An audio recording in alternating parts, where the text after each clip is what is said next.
Good evening, Lou Bravo family. Let's kick it off.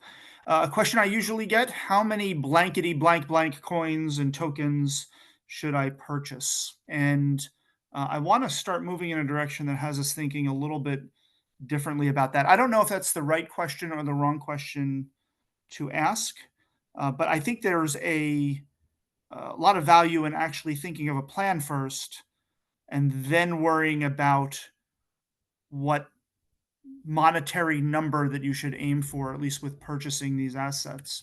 I'm going to start off with a quote because somebody always said it better. And that is, the only thing worse than being blind is having sight, but no vision. And that quote comes from a personal hero of mine by the name of Helen Keller. And when I say that, I want us to think of a vision of wealth first, and then we'll get to some target coins and target dollar amounts that we're going to look for. So here's what are the targets for XRP? We'll start with that one. I'll go over XLM and XDC as well. But I try to keep the sensationalism really to a minimum. You know, that to the moon thing really pissed Lou off, and it kind of did the same to me as well. We got to get out of this hive mind, tribalistic nature of these plays. This is not a fucking football team where my coin is better than yours. You're here to make money and not lose money. And if we're here to make money, let's start acting accordingly. So when I dug into price targets, I've seen everything from 0 to 100,000 per token. And I'll give you kind of the consensus of maybe some timelines with this of what we've at least seen last year. You know, this was pre-SEC lawsuit getting settled in July, and then another little shot to the arm in September of last year. It was trading anywhere between 38 cents and 84 cents. Now, after July, it spiked quite a bit. It seemed like Uphold, I think, was the only place you could really get it in the States, and overloaded the system. And literally, I think this was just within a couple hours, started trading at that 40-something cents level all the way up to 80, 88, 84, 88, something along those lines. Take a look into the current year. You know, sometime this lawsuit is going to get settled. You know, at a minimum level, I think you're definitely thinking of the all-time high, which was in the $3 to $4 range, anywhere up to 30. It could be more, it could be less. Not sure. I think I've seen some videos with these Goodwill Hunting Rain Man types doing these wacky mathematical formulas that I don't even know where they get some of the numbers for. And I don't know, they bang on wind chimes. The next thing you know, their price target is $778.34. I don't know if any of that is even remotely true with it. It's going to be based on the utility of it and the friction of it being used, and also the supply and demand of what's available at the time. Heading to 2025, you're going to be looking at the Bank for International Settlements and the mafiosos at the IMF. You know, could be ranging into the $50 to $100 range. And then ISO 20022 standards, I think they go into effect, let me know in the comments, correct me if I'm wrong, November 2025.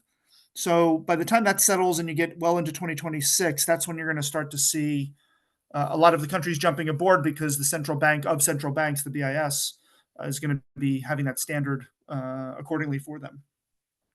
So pay attention to the Ethereum market. I would actually look at the price and chart history of Ethereum. If XRP is going after that Ethereum market with the smart contracts, you got to remember, when Ethereum got the free pass and was blurted out that it wasn't security, and XRP was, and Ripple was getting sued by the SEC, that price target ranged, and they were able to take off in Ethereum anywhere between $1.35 up to its peak of about 4,400. So if you're looking for something that could mirror that, once clarity is allowed and available, once that lawsuit ends, that's your best bet there. And try to avoid the sensationalist to the moon, 6 figures, 7 figures, whatever they're talking about. No one really knows at this point. But the ride is going to be a hell of a ride when we get there. I'll tell you that much. So thinking about this, of how many blank tokens should I purchase? Wrong question. I think we should start thinking not in fiat wealth, but in XRP wealth, and get out of this government fiat circle jerk wealth. And what is government fiat circle jerk wealth? Well, I'm glad I'm here to explain. So, government fiat circle jerk wealth is my neighbor has $1 and I have $2. Therefore, I'm twice as wealthy as my neighbor. Bullshit. The truth of the matter is the Federal Reserve and the US government own all of the dollars and they print them at will. So what you're holding is a paper debt instrument, which is actually decreasing in value the longer you hold it. So I'm going to start kind of gearing us to thinking in XRP wealth, XLM wealth, and XDC wealth. I'm going to show you what that looks like. Really, and I'm going to have to unfortunately use fiat dollars as a reference point because without a reference point for pricing, we can't really wrap our head around it right now. So let's start with XDC. I took a look. Now, some of the data for XDC seemed pretty legit, but not exactly yesterday's numbers. So if anybody has links of where the best place to find the XDC data that's most current, please let me know. But I think we can at least ballpark it, if nothing else. If you look at US yearly wages comparing to XDC accounts, let's start with the top 1%, 5%, and 10%. I'm going to use the same data for wages yearly in the US as I am for the other coins as well. But if you are making $817,000 or more, you are in the top 1% of wealth. If you're making $335,000 or more, but below that 817 level, you are in the top 5% of wealth in the United States. And if you're making over 167, but less than 335, you are in that top 10% of wealth. Well, what does that look like for 1%, 5%, and 10% for XDC?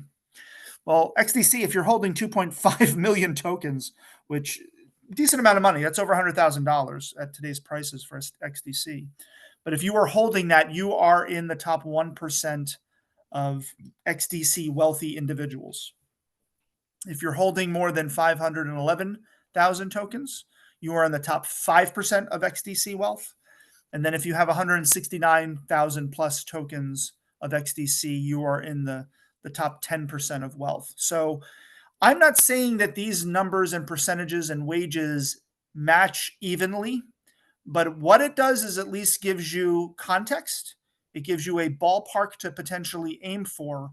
And then also, in a lot of ways, choose the lifestyle that you may want to have by aiming for the amount of tokens that you want to keep for the long term as these ISO 200.22 standards take effect by all the banks that we currently use for our day-to-day activities. XLM was a real weird one to find. So these are definitely estimates because they grouped them. So I'm trying to find an average of a group. And what I mean by that is same data for US wages, but the top 1% for XLM was like between 97,000 and 10 million or something. So I usually aim for the more conservative end of that to avoid sensationalizing this.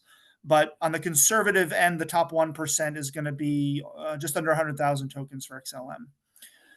5% is going to be above 45,000. And then the top 10 XLM wealth holders are holding 1,000, 1,000 or more.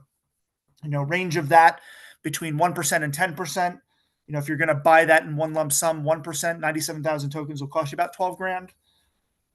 1,000 tokens will cost you $130. And then that halfway point, 45,000 is going to cost you about $5,800, close to $6,000. So just to give you kind of some context, at least with that on the XLM side. Now let's look at XRP, because belief is in the community, at least, that this one has the most potential, at least for long-term case use and probably the highest numbers based on what it can do. And same wages in the US, but if you're looking at the top 1%, 5%, and 10% of XRP wealth, you're looking at 73,000 tokens for 1%, 10,000 tokens for 5%, and 2,700 tokens for 10%. And what we can do for this, and this is where the context comes in. Let's say you are thinking that a $600,000 lifestyle would be something that you would want to attain. And I'm only using this for context because that puts you between the 1% and the 5% for wages per year. Well, then think of it in XRP wealth that maybe I should aim for something between 10,000 and 73,000. Again, they don't correlate exactly, but what it's doing is it's giving you a starting point and an ending point that you can set goals for and aim for based on what you think you would enjoy as a lifestyle for whatever reason. $600,000 is about 50 grand a month. 50 grand a month currently in US dollars is something you think you could struggle buying. Might not be a bad idea to aim for that level. If you're a little more minimalistic thinking and you think 200 grand as a lifestyle would take care of all of your needs and your family's needs, then maybe you want to set your sights aiming between 2,700 tokens and 10,000 tokens on the XRP side. Again, not as an exact correlation from one column to the other, but again, something for your goals to aim for if we start thinking in this ISO 200-2 wealth dynamic rather than the fiat currency circle jerk dynamic, and look at what XRP as that wealth goal and what you want to aim for. Not a bad idea to take it away. My thought on this is I'm probably going to do a video showing you kind of how to reverse engineer your goals to get to those exact numbers on the 1, 5, and 10% or anything in between, or even more if you want. And by reverse engineering it, it'll show you what your price targets will be if you want to live with that kind of yearly wage coming in passively. That's a later video. I'm still at the basics on these financial education concepts, so I want to at least start there, if anything. And I want to end this with, during this transition of wealth in a world that even I have a difficult time seeing from where I'm sitting right now, there may come a day where you're starting to measure what you want to purchase against XRP. You know, you want a car, that'll cost you 3 XRP. You want a house, that'll cost you 25 XRP. You know, and as we separate from the current fiat nightmare that we're all going through, I think many of us, myself, everybody who's listening, and everybody who's in this play and wants to do better for themselves and their family will all end up in a better place down the road. So good night, giant hugs.